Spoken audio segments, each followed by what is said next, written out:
네, 반갑습니다. 오늘 요한계시록 네 번째 시간입니다. 제목은 예수 그리스도의 음성, 예수 그리스도의 음성이고요.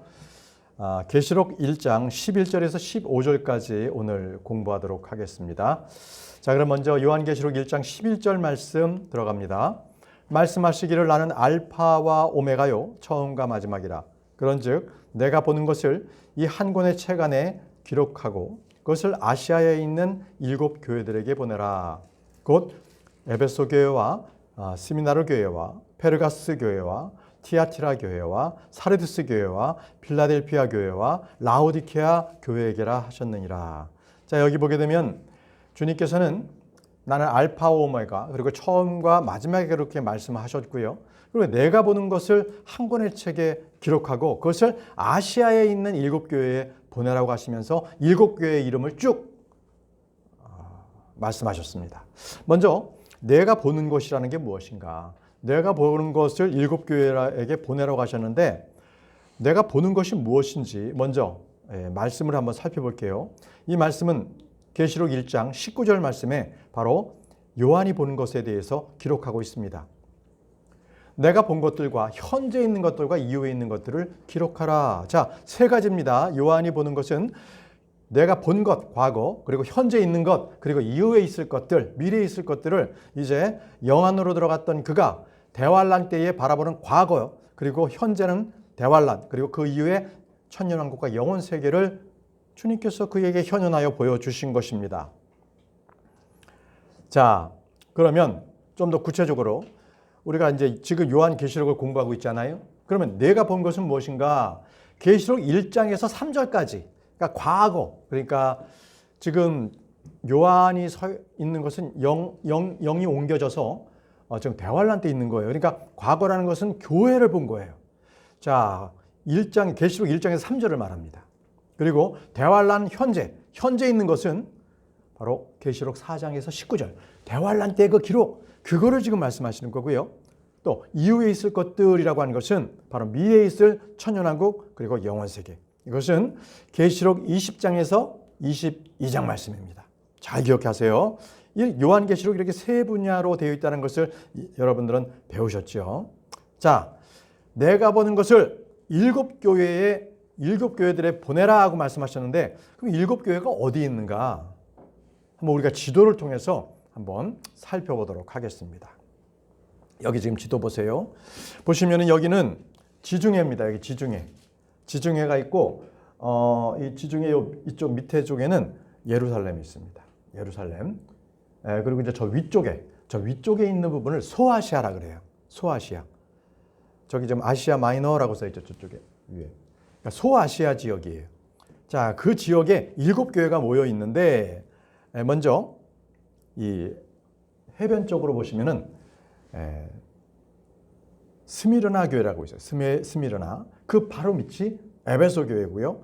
그리고 저 위쪽으로 올라가가지고 페르가모스가 있고, 그 다음에 그 옆에 이제 내륙으로 들어가서 티아티라, 사르디스, 필라델피아, 라오디케아. 이 7 교회가 있어요. 바로 이 교회에 편지하라는 겁니다. 그런데 지금 사도 요한이 지금 유배당한 곳이 어디냐? 바로 여기 이 지중해 섬에 있는 파트모스 섬이에요. 빨갛게 섬을 하나 표시해놨죠. 파트모스 섬. 거기에 지금 유배되고 있는 거예요. 이렇게 지도를 여러분들께서 이렇게 생각해 놓으시면은 저기가 지금 에게에 있는 바로 그쪽, 그리고 지중해 저 위쪽에 있는 데가 소아시아고 거기에 지금 7 교회들이 모여 있구나. 이렇게 알고 계시면 되겠습니다. 그러면 이 7 교회마다 제각기 뜻이 있습니다. 자, 7 교회의 뜻을 한번 살펴보겠습니다. 먼저 에베소 교회입니다. 에베소 교회라는 뜻은 온전히 목적된 이라는 뜻입니다. 온전히 목적된, 이게 에베소 교회의 이름입니다. 뜻이에요. 그 다음에 스미르나는 모략입니다. 모략은 언제 써요? 보통 장사 지낼 때 이렇게 스미르나 교회는 모략. 자, 세 번째는 페르가모스 교회입니다. 이건 숱한 결혼이라는 겁니다. 숱한 결혼. 그 다음에 티아티라 교회, 이 교회 이름은 고통의 향기, 고통의 향기라는 뜻입니다. 그리고 사르디스 교회, 이것은 붉은 자들이라는 뜻입니다. 붉은 자들. 그리고 여섯 번째 필라델피아 교회, 이것은 형제의 사랑입니다. 형제의 사랑. 이걸 필라델피아 교회고요. 마지막으로 라오디케아인들의 교회, 여기는 인권입니다. 사람의 권리를 말하는 그러한 뜻을 가지고 있습니다. 네, 여러분 1번부터 7번 7가지 교회 중에서 독특한 교회 이름이 하나가 있죠. 7번째입니다. 다른 데는 다 에베소에 있는 교회, 스미르나에 있는 교회, 페르가모스에 있는 교회, 그 지역명을 얘기를 하는데 7번째는요.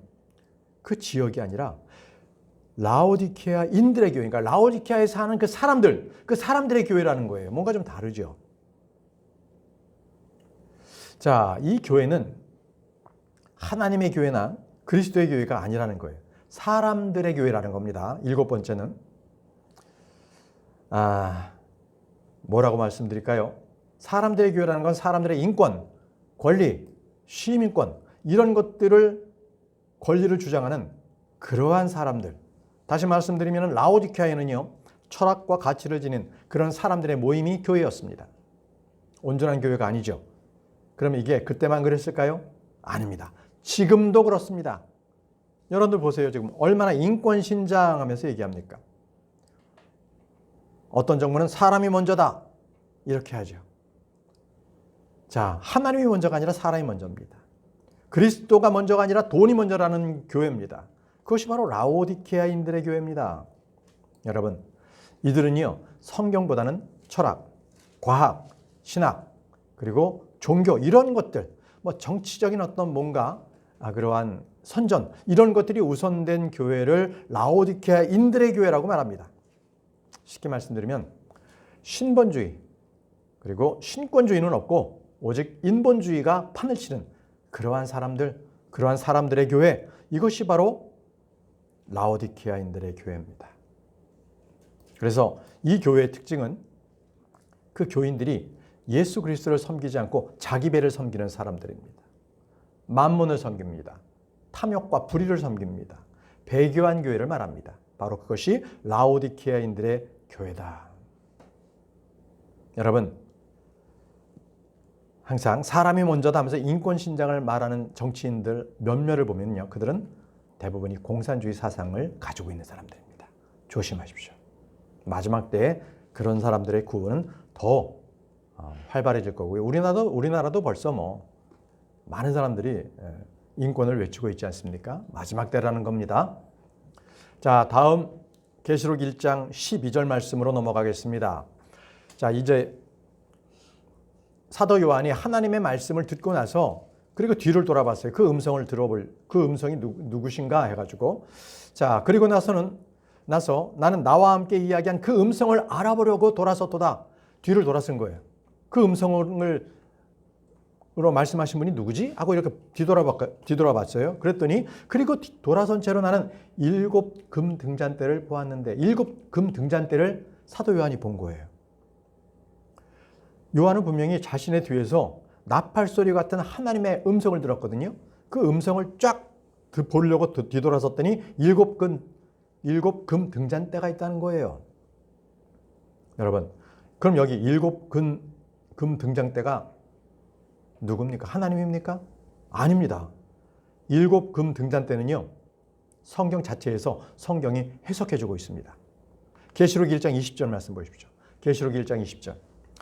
내가 보았던 나의 오른손에 있는 7별들과 7금 등잔대들의 신비라. 7별은 7교회의 천사들이라. 그리고 내가 본 7 등잔대들은 7 교회들이라. 자, 7 등잔대는 교회를 말씀하고 있는 거예요. 교회를. 근데 여러분, 여기서는 지금 7 등잔대가 각각 등잔대가 있어요. 그런데 여러분, 우리가 잘 생각해 보면 우리가 성막을 배웠을 때도 성막에서 등잔대는요, 한 가지에 쭉 여러 가지에 연결되어 있는 그러한 등잔대입니다. 하나의 줄기에 등잔대가 여러 개 이렇게 달려 있어요. 그게 구약 시대의 등잔대거든요. 근데 여기 지금 신약에서 이렇게 봤던 이 등잔대는 각각 7개의 등잔대가 세워져 있는 거예요. 다르죠? 하나의 가지에 쫙 7개가 열려 있는 거하고 각각이 서 있는 거하고는 달라요. 지금 각각이 서 있는 거예요. 뭘 얘기합니까? 구약에서 한 줄기의 7 등잔대들이 성전에서 쓰였던 금 등잔대는 7개의 한 가지에 7개의 등잔대가 주렁주렁 달려 있는데 그것은 바로 이스라엘 지파를 말했습니다.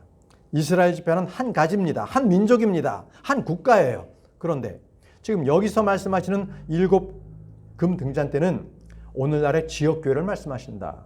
각각 한 민족이 아니라 각각 서 있다는 것이죠. 각 지역별로 있다는 것, 이것을 말씀하고 있다는 것입니다.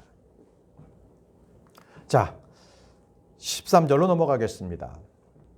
본문 말씀 13절. 그 7 등잔대들 한가운데서 발까지 내려온 의복으로 옷 입혀지고 앞가슴이 금띠로 둘러진 인자와 같은 분을 보았더라. 자, 7 등잔대들 사이에 어떤 한 분이 계신 거예요, 지금. 7 금 등잔대에 바로 그 사이에서 의복이 저 밑에까지 발까지 내려오고 앞가슴에 금띠로 들려진 인자와 같은 분을 보았다는 거예요. 인자와 같은. 자, 그분이 누구신지 한번 보고 인자와 같은 분이 누구신가? 히브리서 4장 14절. 그런즉 우리에게 위대하신 한 대사장 곧 하늘들 속으로 넘어가신 하나님의 아들이라고 적혀져 있죠. 그러면 지금 요한이 바라보고 있는 것은 바로 천상의 주님을 바라보고 있는 거예요. 하늘 속으로 넘어가신 하나님의 아들 인자와 같으신 분이 하늘에 계시는 거죠, 지금. 그것을 지금 히브리서 4장 14절은 그 말씀을 증언해 주고 계시는 겁니다. 한 말씀을 더 보시죠. 그분은 어떤 분이신가? 히브리서 12장 2절. 우리 믿음의 창시자요 완성자이신 예수님이라고 되어 있습니다. 저와 여러분들이 믿는 것은 나의 믿음이 아니라 바로 예수 그리스도의 그 믿음을 우리가 믿고 있는 것입니다. 나의 믿음은 예수 그리스도를 처음 믿을 때 빌리브, 내가 믿겠습니다라는 의지적인 것 그 이상의 것은 없습니다. 그 이후부터는 예수 그리스도의 믿음, 페이스가 우리에게 주어지는 거예요. 바로 그 페이스, 믿음의 창시자요 완성자이신 바로 인자와 같으신 분, 그분이 바로 예수님이셨습니다. 다시 말씀으로 돌아가서 그 7 등잔대들 한가운데 이렇게 되어 있습니다. 그렇기 때문에 여기서 7 등잔대, 그 등불은 바로 크리스천을 말합니다. 우리 몸은 등불입니다. 침례 요한은요, 타오르는 빛을 반사하는 바로 등불이었습니다. 그래서 육신을 입고 오신 예수 그리스도는 생명의 빛이십니다. 세상의 빛이셨습니다. 그렇기 때문에 우리는요, 그 빛을 받아서 비추는 바로 등불인 것입니다. 마태복음 5장 14절에서 15절 말씀에 너희는 세상의 빛이라. 너희는 세상의 빛이라. 우리 스스로가 빛을 내는 것이 아니라 내 안에 예수 그리스도가 계시기 때문에 그 빛이 발산이 되는 것입니다. 그렇기 때문에 언덕 위에 세워진 도시가 숨겨질 수 없느니라. 또한 사람들이 불빛을 밝혀서 그것을 부셜 아래에 두지 아니하고 오히려 등잔대 위에 두나니 그것이 집안에 있는 모두에게 빛을 주느니라. 자, 등잔대는 저 높은 데에 올려놓는 거죠. 바닥에 놓게 되면 저 위는 어두워지잖아요. 그래서 바로 등잔대 위에 둔다고 합니다. 바로 그 빛입니다. 여러분, 크리스천은요, 세상이 주목하고 있는 바로 등잔불입니다. 그렇기 때문에 교회는요, 이 세상을 밝게 비추는 바로 등잔불의 역할을 합니다. 그래서 세상이 혼탁하고 세상이 더러워지고 세상이 악에 물들었을 때 우리는 세상을 향해서 선포해야 합니다. 예수 그리스도를 선포해야 합니다. 잘못되고 있었을 때 그것을 선포해야 되는 것이 교회의 사명입니다. 예수 그리스도를 선포하십시오. 그분은 빛이십니다. 마태복음 5장 16절에 너희의 빛이 이처럼 사람들 앞에서 비치게 하라. 이는 그들이 너희의 선한 행위들을 보고 하늘에 계신 너희 아버지께 영광을 돌리게 하려 함이라 라고 하셨습니다. 이 빛은 예수 그리스도십니다. 이 빛을 우리는 세상 사람들에게 비추어야 합니다. 비췄을 때에 그 사람들은 우리의 선한 행위를 보고 마지막 때에 바로 하나님 아버지께 영광을 돌리도록 그렇게 하려 한다는 것입니다. 어떤 분은 이것을 해석해서 자, 우리 스스로가 하나님께 우리의 행위를 보고 세상 사람들이 영광을 돌리는 것이 아니라 우리 스스로가 영광을 돌린다라고 그렇게 해석하시는 분이 있지만 이것은 너희는 바로 2인칭 동사고 그들은 바로 3인칭 동사이기 때문에 3인칭 대명사이기 때문에 이것이 같을 수가 없습니다. 참고적으로 여러분들 이 구절을 명확하게 보시려면 베드로전서 2장 12절에 또 참조 구절이 있습니다. 나중에 그걸 참조하십시오. 베드로전서 2장 12절에 정확하게 또 이 구절에 대한 같은 구절이 이렇게 나오는데 거기에 분명히 그들이 바로 이 심판의 날 때 하나님 앞에 영광을 누린다고 그렇게 말씀하고 있습니다. 자, 다음 말씀입니다. 계시록 1장 13절. 그 7 등잔대들 한가운데에서 발까지 내려오는 의복으로 옷 입혀지고 앞가슴에 금띠로 둘러진 인자와 같은 분을 보았더라라고 하십니다. 이것이 바로 하늘에 계신 예수 그리스도의 모습입니다. 이 모습은 초림 때와는 아주 다른 모습이죠. 초림 때는 어떤 모습이셨습니까? 그분은 세상 죄를 제거하는 아주 연약한 하나님의 어린 양의 모습이셨습니다. 요한복음 1장 29절에 다음날 요한이 자신에게 오시는 예수님을 보며 이같이 말하니라. 세상 죄를 제거하는 하나님의 어린 양을 보라. 순전한 모습. 그 모습 그대로였습니다.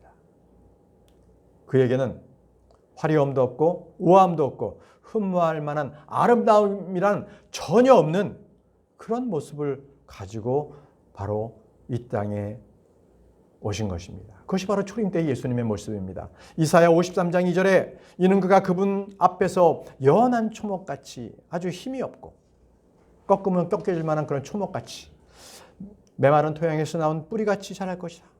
메마른 토양에서 나오는 뿌리가 여러분 퉁퉁합니까? 견실합니까? 아니잖아요. 물을 찾아서 그냥 말라가지고 계속 그 마른 가운데에서 그냥 물을 찾아서 그런 뿌리를 여러분들은 보셨을 거예요. 그런 뿌리와 같다는 거예요. 아주 볼품이 없는 거죠. 그는 화려함도 전혀 없고 우아함도 없도다. 그리고 우리가 그를 볼 때 우리가 그를 흠모할 만한 아름다움이 전혀 없도다. 초림 때의 예수 그리스도의 모습입니다. 그런데요, 그분께서는요, 부활하셨을 때는 정확하게 아시아인의 모습을 그대로 바로 초림 때 부활하신 예수님을 아가서에는 이렇게 말씀하고 있습니다. 아가서 5장 10절에서 11절 말씀. 나의 사랑만 이는 희고도 불구스름하나니 1만 명 가운데 제일 가는 분이시라.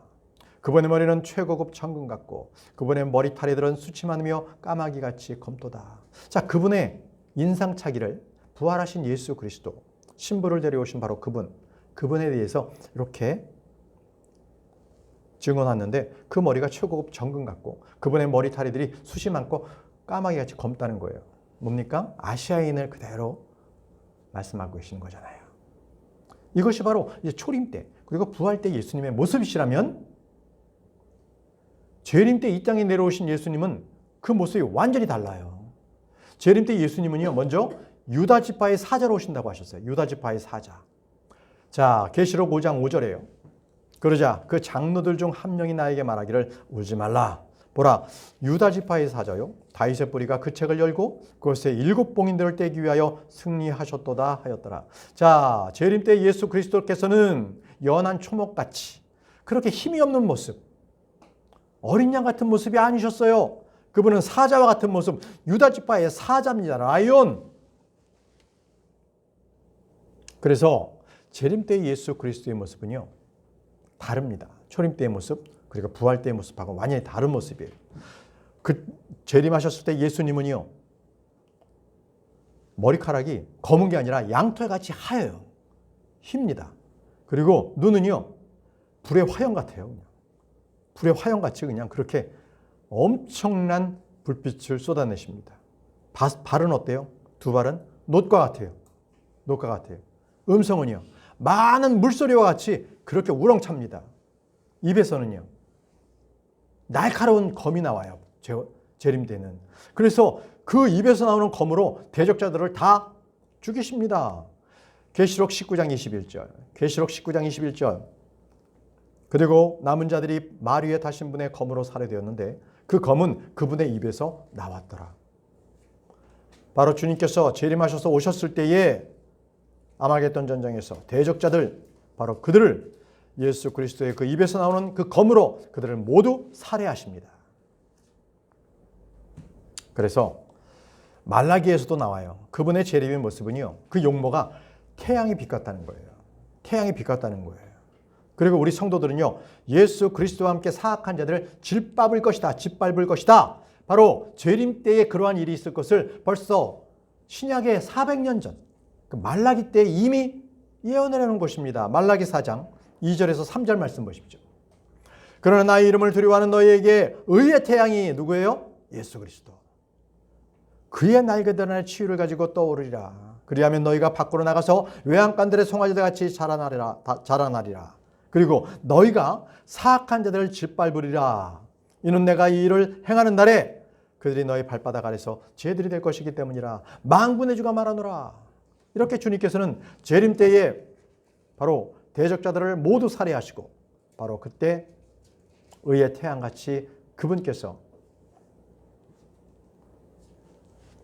내려오심을 말씀을 하고 계시는 겁니다.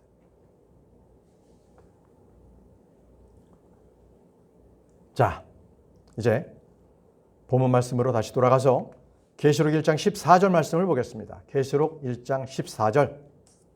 자, 이제 그분의 용모가 나와요. 예수 그리스도의 용모에 대해서 나옵니다. 어떻게 그분이 보이는가, 모습이 어떤가. 자, 그분의 머리와 그분의 머리카락은 양털같이 희고 눈같이 하얗더라. 자, 그분의 머리카락이 원래 초림 때나 부활하셨을 때의 모습은 그 검은색이었잖아요. 검은 머리였잖아요. 그런데 지금 머리카락은 양털같이 희고요, 눈같이 하얗다는 거예요. 머리카락이. 그리고 그분의 두 눈은 불의 화형 같았더라라고 합니다. 지금 요한은요, 자신이 지금 천상에 계신 예수 그리스도를 바라보고 적은 겁니다. 바로 예수 그리스도께서 7 등잔대 사이에 계신 바로 그 인자와 같으신 분, 바로 그분의 머리와 그분의 머리카락은 양털같이 희고 눈같이 하얗다고 말합니다. 근데 여러분, 여기서 의미하는 바가 있어요. 그분의 머리와 머리카락이 양털같이 그리고 눈같이 희다라는 것은 다니엘서에서도 그렇게 기록하고 있거든요. 동일하게 다니엘도 천상에 계신 예수 그리스도를 바라봤기 때문에 그래요. 다니엘서 7장 9절 말씀 보겠습니다. 다니엘서 7장 9절 말씀.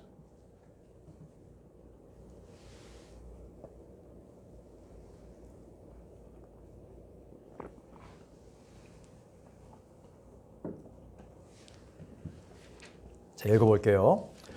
나는 그 보좌들이 무너질 때까지 주목하였더니 태고의 날부터 계시는 분께서 앉아 계셨느니라. 그분의 의복은 눈같이 하얗고 그분의 머리털은 순수한 양털 같았더라. 그분의 보좌는 맹렬한 불꽃 같았고 그분의 바퀴들은 극렬한 불 같았더라. 자, 여기서 말씀하시기를 그분의 머리털은 순수한 양털 같다라고, 순수한 양털이 하얗다는 거예요. 머리카락이. 그러면 이 말씀과 우리가 같이 비교해서 볼 말씀이 있는데, 이사야에서는요, 우리의 죄들이 어떤 색이었어요? 주홍색, 그리고 진홍같이 붉다라고 말했습니다. 자, 그런데 우리의 죄가 바로 이렇게 눈과 같이 양털과 같이 희고 하얗게 된다라고 주님께서 말씀하신 거죠. 우리의 죄가 그렇게. 자, 이사야 1장 18절 말씀 보십시오. 이사야 1장 18절. 이제 오라 그리고 우리가 함께 변론하자. 주가 말하노라. 내가 너희의 죄들이 주홍 같을지라도 그것들이 눈같이 희게 되리라. 그것들이 진홍같이 붉을지라도 그것들이 양털같이 되리라. 이렇게 말씀하셨습니다. 바로 우리의 죄, 이 붉은 죄가 바로 예수 그리스도의 머리카락처럼 양털같이 하얗게 될 것을 주님께서 말씀하고 계시는 거예요. 우리의 죄가 어떻게 된다는 거예요? 이제 그분으로 말미암아 완전하게 깨끗하다, 완전하게 순수하다, 완전하게 정결하게 되었다, 이것을 말씀하시는 겁니다. 다시 본문 말씀 돌아가서 그분의 두 눈은 불의 화형 같았더라고 말씀하십니다. 두 눈이 불의 화형 같다는 거예요. 여러분들 제철소 같은 데 가서 그 안에 그 고로에서 불들이 그냥 화염이 내뿜고 그 안에 그냥 시뻘건 그런 용광로 안에 그러한 쇳물을 보셨습니까? 이것은 그거보다 더한 불의 화형 같다는 거예요. 계속적으로 얼마나 밝은지. 그런데 이 예수 그리스도의 그 두 눈을 주님께서 십자가에 달렸을 때 사람들은 조롱했습니다. 예수님의 눈을 가렸죠. 그리고 그분의 얼굴을 때리면서 조롱했습니다. 예언해봐라. 너의 친자가 지금 누군지 한번 알아맞혀봐라. 이러면서 예수님을 욕했죠. 여러분, 부활하신 예수님의 눈이 어땠습니까? 그분의 눈은 비둘기의 눈처럼 맑고 깨끗한 눈을 가지셨던 분이십니다. 이렇게 천상에서 계실 때의 눈과 그리고 바로 이 지상에서 계셨을 때 그리고 부활하셨을 때 눈은 이렇게 달라요. 아가야 5장 12절 말씀에 예수님의 눈을 이렇게 부활하신 예수님의 눈을 이렇게 묘사하고 있습니다. 그분의 두 눈은 물들이 흐르는 강들에 있는 비둘기들의 눈 같아서 얼마나 비둘기들의 눈이 맑고 순수하고 이렇게 표현하고 있어요. 젖으로 씻겨져 알맞게 박혀 있도다. 누가요? 예수 그리스도의 그 두 눈이 부활하신 그 예수님의 눈이 그렇게 아름답다는 거예요. 그런데 지금 저 천상에 계신 예수 그리스도의 눈은 그 비둘기와 같은 눈이 아니라 불의 화형 같다 그러잖아요. 이 다른 게 뭘까요? 다른 건 딱 하나예요. 천상에 계셨을 때는 예수 그리스도께서 영광을 받으신 거예요. 영광을 받으실 때 그 모습은 완전히 달라지는 거예요. 그래서 우리가 지상에서 뵀던 그 예수님, 그 모습을 천상에서 기대했다가는 깜짝 놀랄 거예요. 천상에서는 예수님은 그런 모습이 아니세요. 그런 모습이 아니세요. 우리가 전도지에도 그 개미끼리 위험에 있는데, 저 물이 있는데 개미들은 모르잖아요. 이제 막 물들이 막 넘쳐오르는데 바로 예수 그리스도께서 예를 들어서 사람은 개미에게 말할 수 없지만 바로 사람이 개미가 돼서 개미들에게 위험을 전하는 것처럼 예수 그리스도께서 이 죄에 대한 무서움, 죄에 대한 파멸 이것을 하나님께서 우리에게 알려주시려고 예수 그리스도께서 이 땅에 오셨다는 그 전도지처럼 바로 주님께서는 저 하늘에서 영광 받으셔서 그렇게 무시무시한 그러한 모습이심에도 불구하고 사람의 몸을 입고 우리와 같은 모습으로 예수 그리스도께서 나타나셔서 죄에 대하여 사망에 대해서 의에 대하여 우리에게 말씀해 주셨다는 거예요. 그 예수 그리스도를 믿어야만 합니다. 여러분, 누구든지요 불의 화형 같은 그분의 두 눈을 봤을 때는 그분 앞에 두렵고 떨리지 않는 사람이 없을 겁니다. 하나님은 두려운 존재입니다. 자, 계속적으로 예수님의 용모를 한번 살펴보겠습니다. 계시록 1장 15절입니다. 그리고 그분의 두 발은 정제된 놋 같아서 마치 그것들이 용광로에서 달궈진 듯 하였더라. 그리고 그분의 음성은 많은 물들의 소리 같았더라. 자, 여기 두 가지가 나옵니다. 그분의 두 발은 정제된 놋, 그리고 그분의 음성은 많은 물들의 물소리. 여러분, 지금 예수님의 그 발이요, 정제된 놋같이 그렇게 됐다는 거예요. 신발 모습이 아니라 그분의 다리의 모습입니다. 그 두 발이 바로 용광로에서 달궈진 듯한 그 정제된 놋이라고 얘기하십니다. 정제된 놋. 자, 이 모습이요, 다니엘에도 똑같이 기록되어 있어요. 다니엘에서도. 다니엘 10장 5절에서 6절. 다니엘서 10장 5절에서 6절. 그의 몸은 녹주석과도 같았고 그의 얼굴은 번개 모양 같았으며 눈에서부터 계속적으로 화염이 나오니까 번개 같은 거예요. 그의 두 눈은 불붙은 등불 같았고 그의 두 팔과 그의 두 발은 광택이 나는 놋 색깔 같았으며 그의 말들의 음성은 무리의 음성과 같았도다. 이게 모든 게 다 다른 거죠. 몸이 놋주석 같고 얼굴이요 번개 모양으로 번쩍번쩍하는 거예요.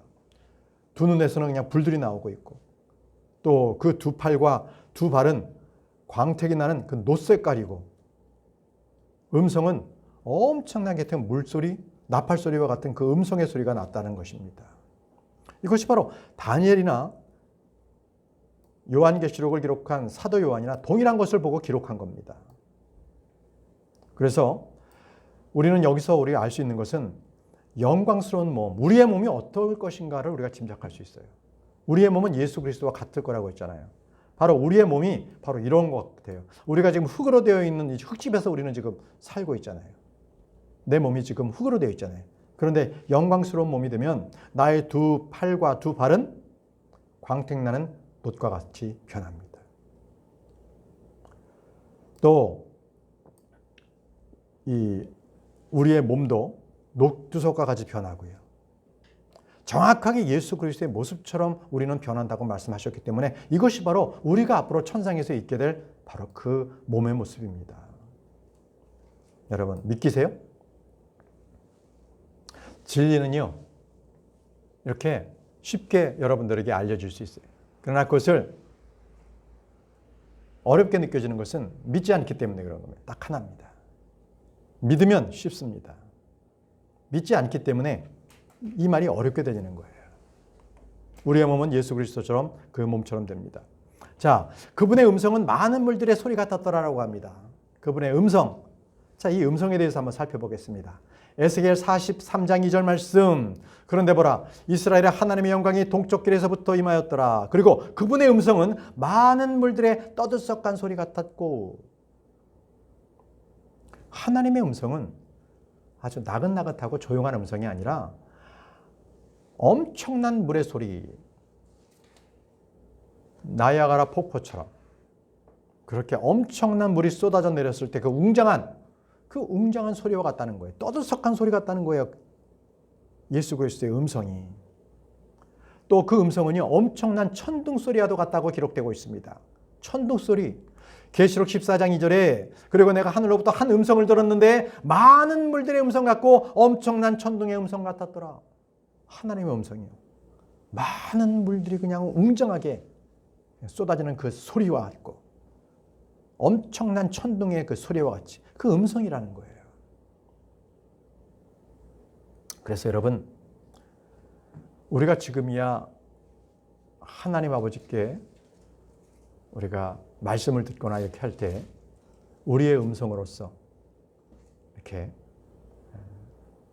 말씀을 듣고자 하지만 실질적으로 우리가 주님을 만났을 때는 그러한 음성이 아니라 바로 많은 물들의 음성 같고 엄청난 천둥의 소리와 같은 그런 하나님의 말씀은 그 소리, 그 음성을 우리가 듣게 된다는 거예요. 그런 음성에 가히 기가 죽지 않을 그럴 사람이 어디 있겠습니까? 그죠?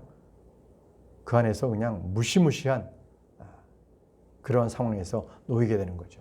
그러니까 죄가 있으면 되겠어요? 안 되겠어요? 죄가 있으면 그 앞에 설 수가 없죠. 자, 그분의 음성에 대해서는 성경에 여러 곳에 나오는데요. 사무엘하 22장 14절에도 이렇게 기록되어 있습니다. 주께서 하늘에서 천둥을 내리치셨고 지극히 높으신 분께서 그분의 음성을 발하셨다. 천둥의 소리, 그분의 음성. 천둥을 내리치신 것이 바로 그분의 음성이라는 거예요. 자, 비가 오기 전이나 비 올 때 엄청난 천둥의 소리를 들어보셨습니까?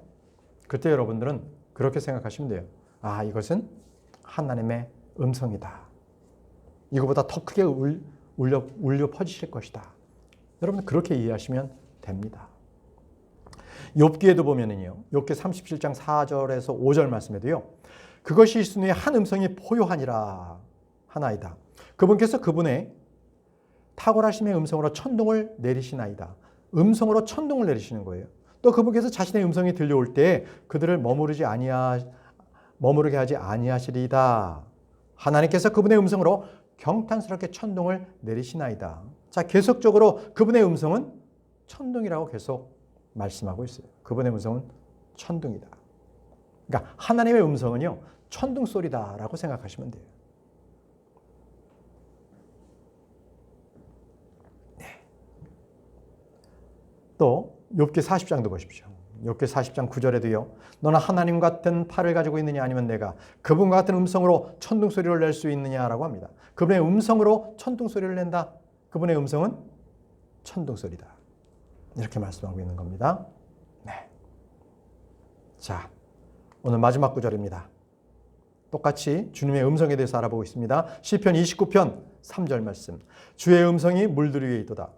영광의 하나님께서 천둥을 내리시는도다. 주께서 많은 문들 위에 계시는도다 라고 합니다. 자, 주의 음성이 물들 위에 있다고요. 주께서 많은 물들 위에 계신다라고 하는 것은 여러분 다 아시죠? 우리 공부했죠. 셋째 하늘 바로 아래, 둘째 하늘 전에 거기는 기품이라는 물이 있잖아요. 바로 물들 위에 주님께서 계십니다. 물들 위에 계십니다. 나중에 여러분들 시편 148편 4절 말씀을 참조하시면 됩니다. 자, 영광의 하나님께서 천둥 소리를 내시죠. 주의 음성은 나팔 소리와도 같습니다. 그래서 우리가 오늘 요한계시록을 공부하는데 사도 요한이 들은 것은 주의 음성은 나팔 소리와 같은 그분의 음성을 들었던 거예요. 또 그분의 음성은 많은 물들의 소리와도 같다고 했습니다. 그래서 사람들이 목소리가 좋은 사람을 얘기할 때 저분은 천상의 음성이야. 응? 그 주의 음성같이 그런 거야.